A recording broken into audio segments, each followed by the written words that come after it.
प्यारे बच्चों, कैसे हैं? उम्मीद है आप लोग अच्छे होंगे।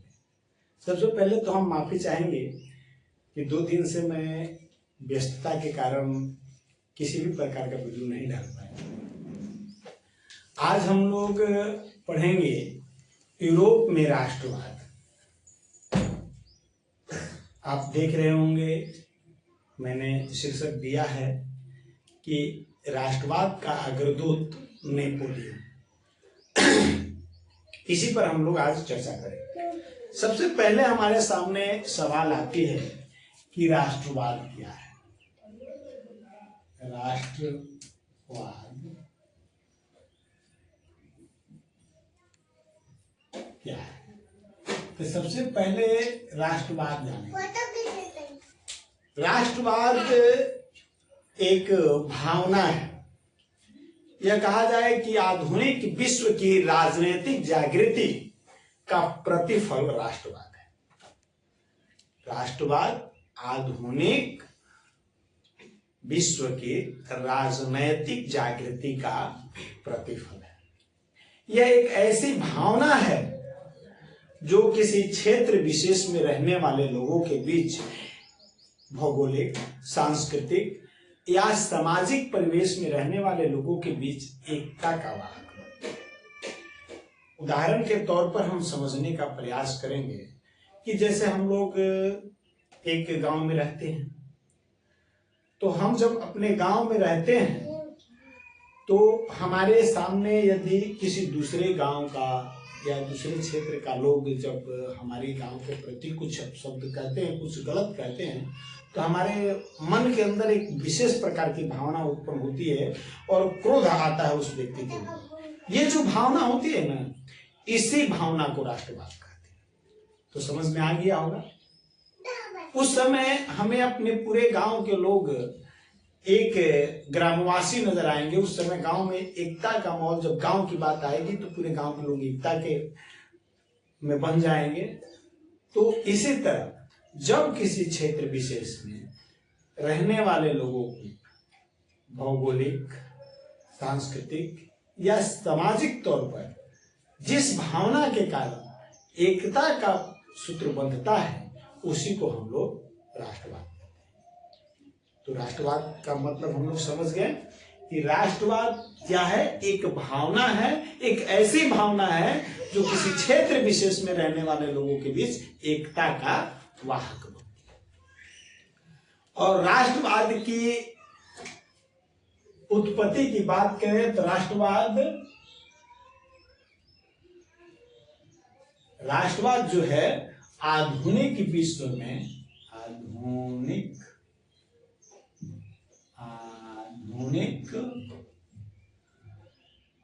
विश्व के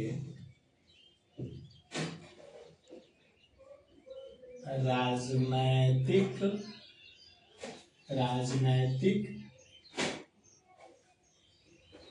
जागृति का प्रतिफल है।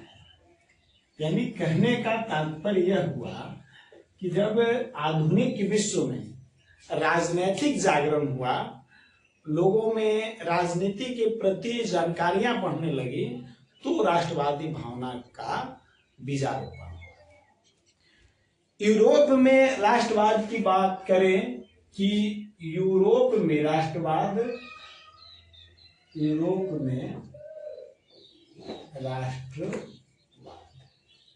तो यूरोप में राष्ट्रवाद का बीजारोपण पुनर्जागरण काल से ही माना जाता है।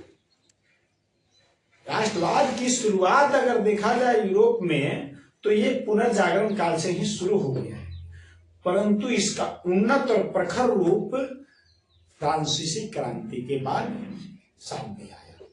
यानी यूरोप में राष्ट्रवाद की बात करें तो यूरोप में राष्ट्रवाद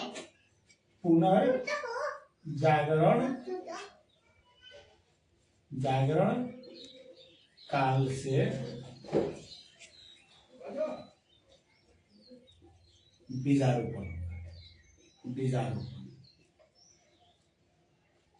बीजारोपण इसका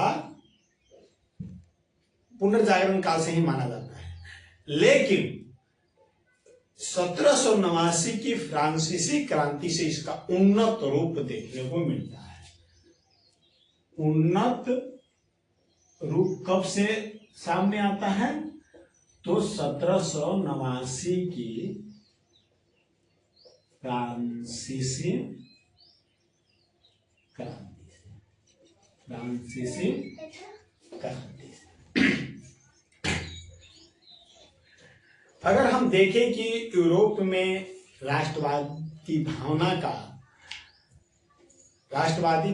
के विकास करने में, राष्ट्रवादी भावना के विकसित होने में दो कारण सामने आते हैं। यूरोप में राष्ट्रवाद के दो कारण हमारे सामने हैं। दो कारण, पहला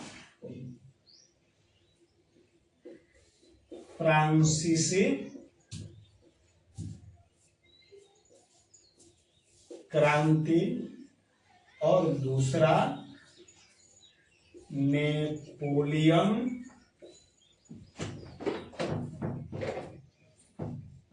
का आक्रमण। नेपोलियन का आक्रमण।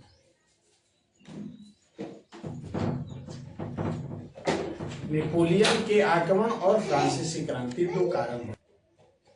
सबसे पहले हम फ्रांसीसी क्रांति पर बात करते हैं।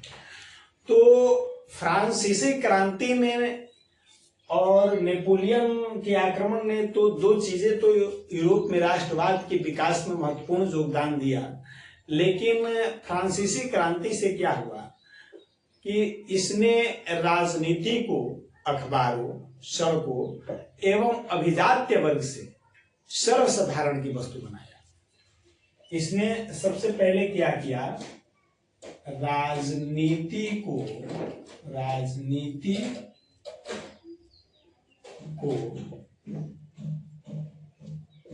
सड़कों,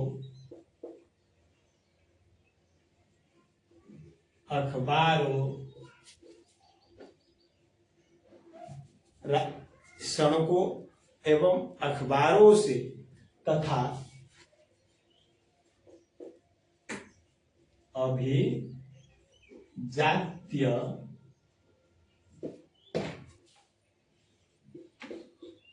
वर्ग से। फ्रांसीसी क्रांति की सबसे महत्वपूर्ण देन यही रही कि राजनीति को इसने अखबारों, सड़कों एवं अभिजात्य वर्ग से अब यह सर्वसाधारण की वस्तु बना दिया। सर्वसाधारण की वस्तु बना दिया। यानी कि वह यह कि फ्रांसीसी क्रांति में जो है मुख्य रूप से यह वहाँ के विधि व्यवस्था को लेकर के यह क्रांति शुरू हुई थी, लेकिन इस क्रांति से ने लोगों में विचार करने, सोचने और राजनीति के बारे में अपने निर्णय करने की जागृति पैदा की। जैसा कि हम लोग अभी उदाहरण के तौर पर हम समझते हैं कि आज से हम लोग 20-25 वर्ष पहले यानी 19वीं सदी, 20वीं सदी के अंतिम दौर की हम बात करते हैं, यानी कि 20वीं सदी की मैं बात करता हूँ, 20वीं सदी के अंतिम दशक तक की बात करता हूँ। तो हम अपने घरों में पता करेंगे तो चुनाव वगैरह होता था, और जब हमें मतदान करना होता था तो हम अपने गार्जियन से पता करेंगे। तो उस समय 25 से 30% मतदान होते थे। लोग मतदान में रुचि नहीं रखते थे। उनका मानना यह था कि हमारे वोट देने से और उनके जीत जाने से क्या हमारी पेट भर जाएगी, हमें रोजी रोजगार मिल जाएगा। तो राजनीति के प्रति इस प्रकार की निष्क्रियता थी। लेकिन वर्तमान समय में इस तरह से माहौल बदला है, समाज में इस तरह का परिवर्तन आया है कि अब प्रत्येक व्यक्ति बढ़ चढ़ करके राजनीति में हिस्सा ले रहा है और अपना मतदान निश्चित रूप से कर रहा है। तो ये जो परिवर्तन आया, इस तरह के परिवर्तन यूरोप में फ्रांसीसी क्रांति ने लाया था। उससे पहले राजनीति में बस वो अखबारों में पढ़ने को मिलता था, कहीं दो चार लोग बातें करते थे, या जो अभिजात्य वर्ग के लोग थे, समृद्धशाली जो लोग थे, उन लोगों की पहुंच ही राजनीति तक थी, उन लोगों की अभिरुचि ही राजनीति में थी। सर्वसाधारण या मजदूर वर्ग, मध्यम वर्ग के लोग राजनीति में कोई अभिरुचि नहीं रखते थे, निष्क्रियता। लेकिन फ्रांसीसी क्रांति ने इस समाज में परिवर्तन लाया, सामाजिक परिवर्तन लाया, लोगों के विचारों में परिवर्तन लाया। अब लोग राजनीति में बढ़ चढ़ के हिस्सा लेने लगे, और जब राजनीति में लोग बढ़ चढ़ करके हिस्सा लेने लगे, तब लोगों में एकता की भावना बढ़ी और राष्ट्रवाद जो है, जो राष्ट्रवाद की शुरुआत हुई। तो एक तरह से हमने देखा कि यूरोप में राष्ट्रवाद में फ्रांसीसी क्रांति का एक महत्वपूर्ण योगदान रहा। इसके बाद हम चर्चा करते हैं नेपोलियन के आक्रमण की। तो जब नेपोलियन के आक्रमण की बात करते हैं, तो नेपोलियन जो जिसका पूरा नाम नेपोलियन बोनापार्ट है, नेपोलियन बोनापार्ट ने इसने अपने अभियानों के द्वारा नौ युग का संदेश पहुंचाया। यूरोप में इसने अपने अभियानों, विजय अभियान जो अपना जारी किया था, इस अभियान के द्वारा उसने नौ युग का संदेश दिया। नेपोलियन ने जर्मनी एवं इटली को भौगोलिक परिधि से बाहर निकाल करके राजनैतिक रूपरेखा बनाई। सबसे पहला काम इसने यही किया कि जर्मनी एवं इटली को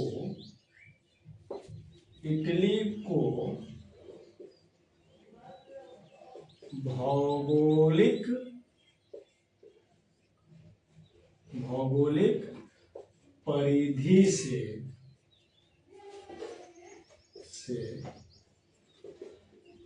बाहर निकाल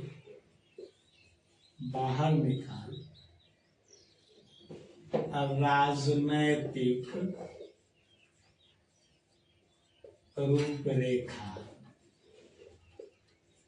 प्रदान किया। सबसे पहला काम इसके आक्रमण से यही हुआ कि जिस जर्मनी और जिस इटली की हम लोग बात करते हैं, वो केवल मैपों में, ग्लोब पर या इस तरह के चीजों पर ही केवल इटली था।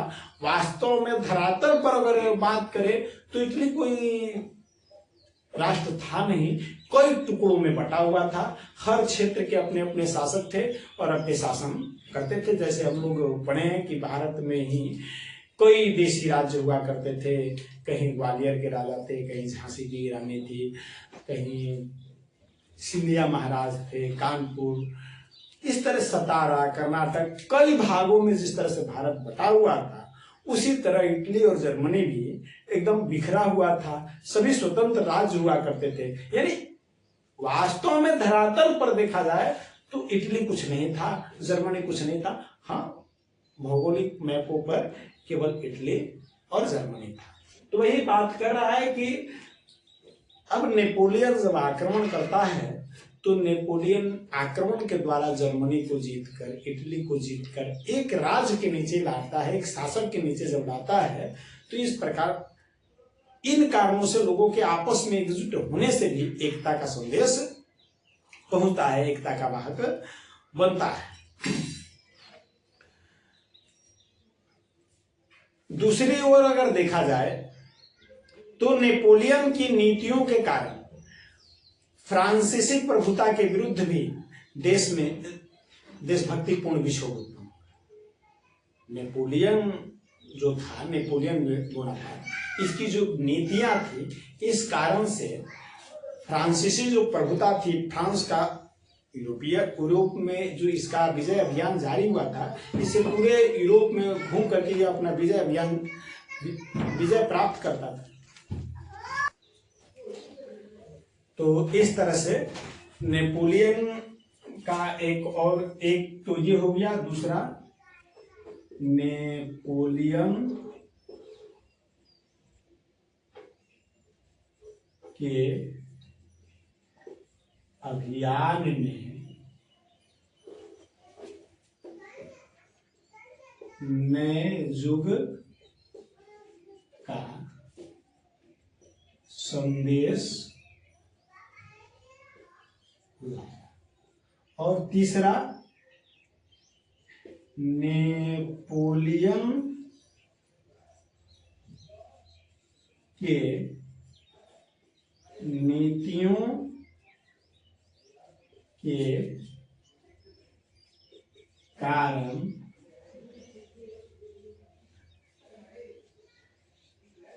फ्रांसीसी आधिपत्य के विरुद्ध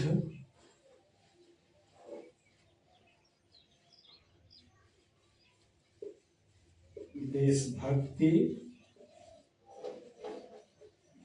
पूर्ण विक्षोभ। तो ये चीजें नेपोलियन के आक्रमण से ये तीन चीजें देखने को मिलती है। पहला कि नेपोलियन जब अपने अभियान शुरू किया तो उसके अभियान से एक नए युग के संदेश प्राप्त हुआ। दूसरा, नेपोलियन के आक्रमण से इटली और जर्मनी, जो पहले बिखरी हुई कई क्षेत्रों में स्वतंत्र राष्ट्र हुआ करते थे, वो अब अपनी भौगोलिक परिधि से बाहर निकलकर राजनैतिक रूप में वास्तव में देश बना। और तीसरा कारण था कि नेपोलियन की जो नीतियां थी, जिसे फ्रांसीसी आधिपत्य हर जगहों पर स्थापित हो रहा था, इसके विरुद्ध भी देशभक्तिपूर्ण विक्षोभ जगा। तो ये तीन चीजें थी जो यूरोप में राष्ट्रवादी भावना को जागृत करने में सहायक हुआ। और उसके साथ फ्रांसीसी क्रांति जो थी यूरोप में राष्ट्रवाद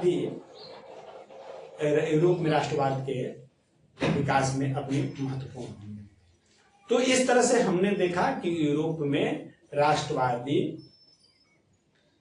का विकास हुआ। होता क्या है, इसके बाद जब नेपोलियन के पतन हो जाता है तो 1815 ईस्वी में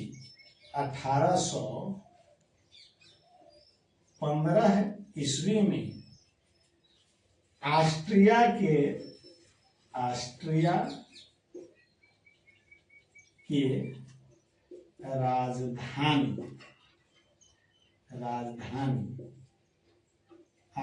राजधानी वियना। ऑस्ट्रिया की राजधानी जो वियना है, इसमें सारी विजयी शक्तियां एकत्रित होती है।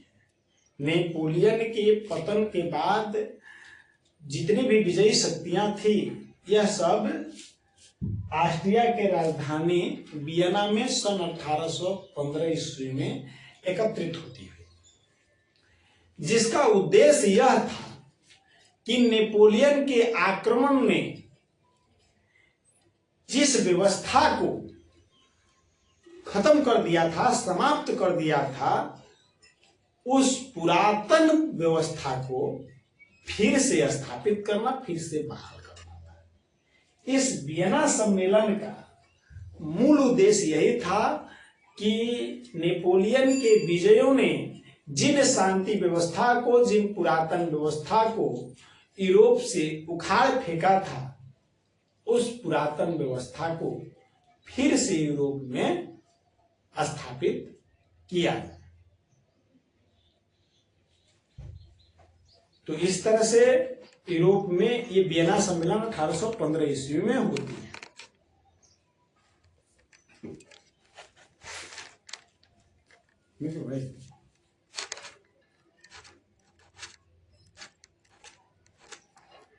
रुकते नहीं है।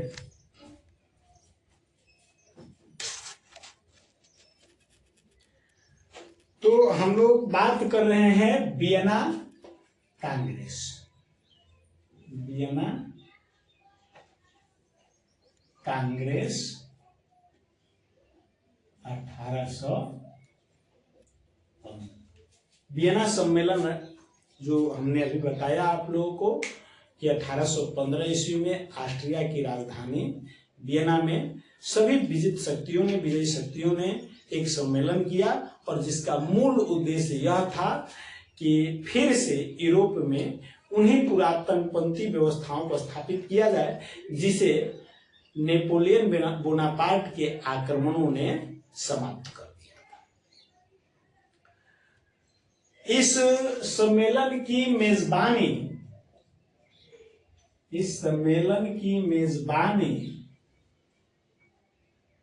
ऑस्ट्रिया के चांसलर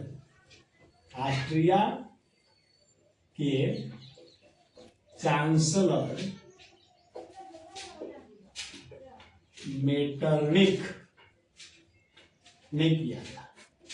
इस सम्मेलन की मेजबानी ऑस्ट्रिया के चांसलर मेटरनिक ने किया था, परंतु इस सम्मेलन में भाग लेने वाले जो शक्तियां थी, राष्ट्रीय शक्तियां थी, उसके राजनयिक जो थे, इस बात को देख सकने में असमर्थ थे कि राष्ट्रवाद की नई शक्तियां राजनीति को निर्धारित कर रही है और निर्धारित करने वाले तत्वों के रूप में उभर कर सामने आ रही है।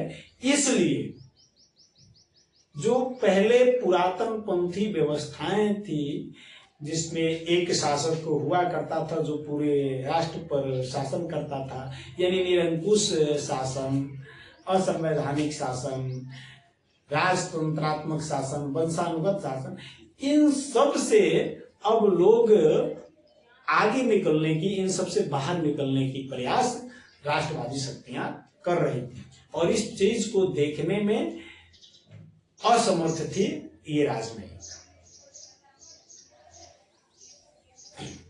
इस सम्मेलन में ऑस्ट्रिया के साथ साथ ब्रिटेन, रूस, प्रसा और फ्रांस ने भाग लिया था। इसमें भाग लेने वाले देश कौन कौन थे इस सम्मेलन में भाग?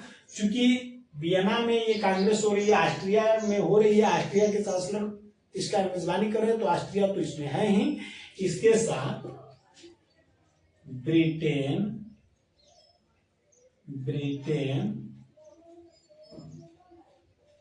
रूस,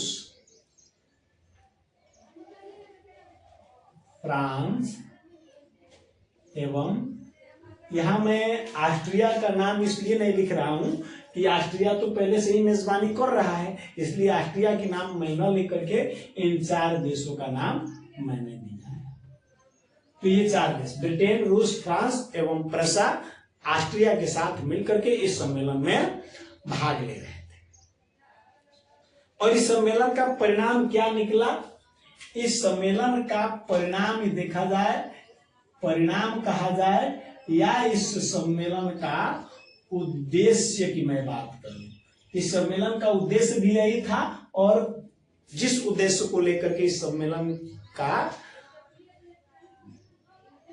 आयोजन किया गया था, परिणाम वही निकलेगा। तो इसका उद्देश्य था यूरोप में पुरातन व्यवस्था की स्थापना, जिसका अंत नेपोलियन के आक्रमणों ने किया था। और इसका परिणाम क्या होता है कि अब यहां से नेपोलियन युग का अंत हो जाता है। नेपोलियन युग का अंत हो जाता है तथा यहां से मेटरनिक युग का आरंभ होता है। यानी इस सम्मेलन के बाद जो यूरोप में नेपोलियन के आक्रमणों के द्वारा, नेपोलियन के अभियानों द्वारा एक नेपोलियन युग की शुरुआत हो गई थी, वह युग अब समाप्त हो जाता है। नेपोलियन के पतन के साथ ये सारी चीजें समाप्त हो जाती है और एक नई युग की शुरुआत होती है। और चूंकि इस सम्मेलन में प्रमुख भूमिका मेटरनिख का रहा है, इसलिए इस समय को मेटरनिख युग कहा जाता है, यानी कि मेटरनिख युग की शुरुआत हो जाती है। अब मेटरनिख ने इस सम्मेलन में कई तरह की व्यवस्थाएं, उसने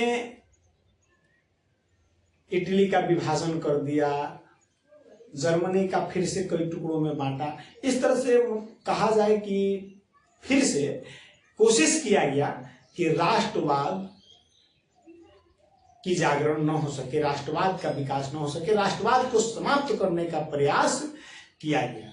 इसमें इटली का जो विभाजन किया गया, इटली को कई टुकड़ों में बांट दिया गया, इटली को कई टुकड़ों में बांटा गया। सबसे पहले सिसिली और नेपल्स, दो क्षेत्र, सिसिली और नेपल्स,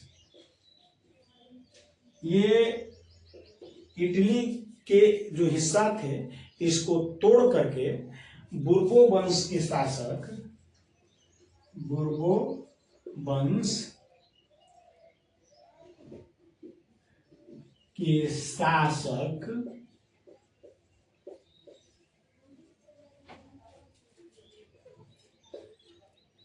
फर्डिनांड को दे दिया गया। इटली का यह दो टुकड़ा जो था, सिसिली और नेपल्स, ये बुर्बो वंश के शासक फर्डिनांड को सौंपा गया। रोम और उसके आसपास, जो राजधानी उस समय रोम हुआ करती थी, तो रोम और उसके आसपास के क्षेत्र, रोम एवं आस पास के क्षेत्र, ये पोप को सौंप दिया गया। पोप जैसे हमारे यहाँ धर्मगुरु हुआ करते हैं, सनातन धर्म में मठाधीश, ब्राह्मण वर्ग के लोग जो धर्मगुरु हुआ करते हैं, इस्लाम में मौलवी, उसी तरह इस ईसाई धर्म में वहां पर रूस वगैरह में पोप हुआ करते थे। जो चर्च के फादर होते हैं उसको वहां पर पोप कहा जाता था। तो जो रोम और उसके आसपास का इलाका था वह पोप को सौंप दिया गया, वहां के शासक पोप को बना दिया गया। अब लोम्बार्डी एवं वेनेशिया, दो क्षेत्र था, लोम्बार्डी एवं वेनेशिया। तो इन दोनों क्षेत्रों को खुद मेटरनिख अपने हाथों में रखा, यानी ऑस्ट्रिया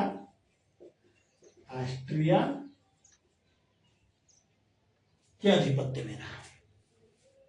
इसके बाद परमा, मोडेना एवं टस्कनी, परमा,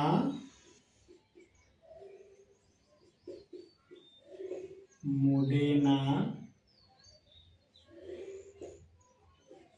एवं टस्कनी, ये हैप्स वर्ग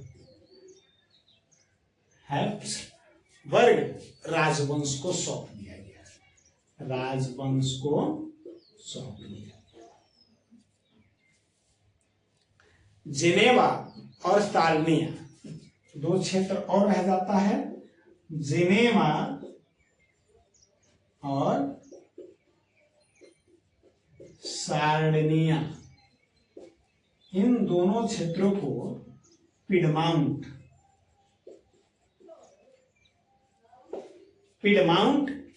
में शामिल कर दिया गया, पिडमाउंट में सम्मिलित कर दिया गया।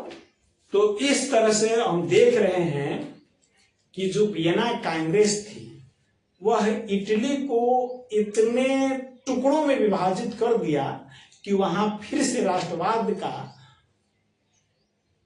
विकास होना एक तरह से समाप्त हो गया।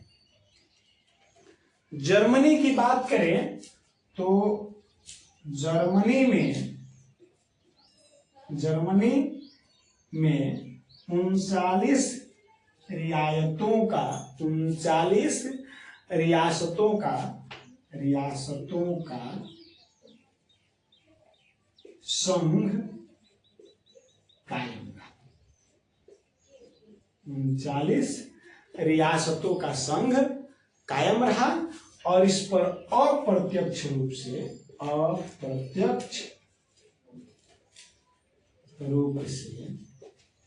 कहने का मेरा मतलब हुआ कि इसको 39 जो राज्य में तोड़ा गया था वो पहले से ही 39 राज्य में टूटा हुआ था, तो ये 39 राज्य में टूटा रह गया। इस टोटल क्षेत्र पर अप्रत्यक्ष रूप से ऑस्ट्रिया का अधिकार था, अप्रत्यक्ष रूप से ऑस्ट्रिया का अधिकार। यानी कहने का मतलब कि इन क्षेत्रों में जिन शासकों का शासन था उन्हें ही राजा रहने दिया गया, परंतु वहां पर ऑस्ट्रिया के चांसलर मेटरनिख द्वारा टैक्स यानी लगान कसीदा जाने लगा, यानी एक तरह का करद राज्य घोषित कर दिया गया। इस प्रकार से हमने देखा कि ये वियना जो कांग्रेस था यह प्रतिक्रियावादी शक्तियों का विजय था। ये कहा जाए कि परिणाम के रूप में प्रतिक्रियावादी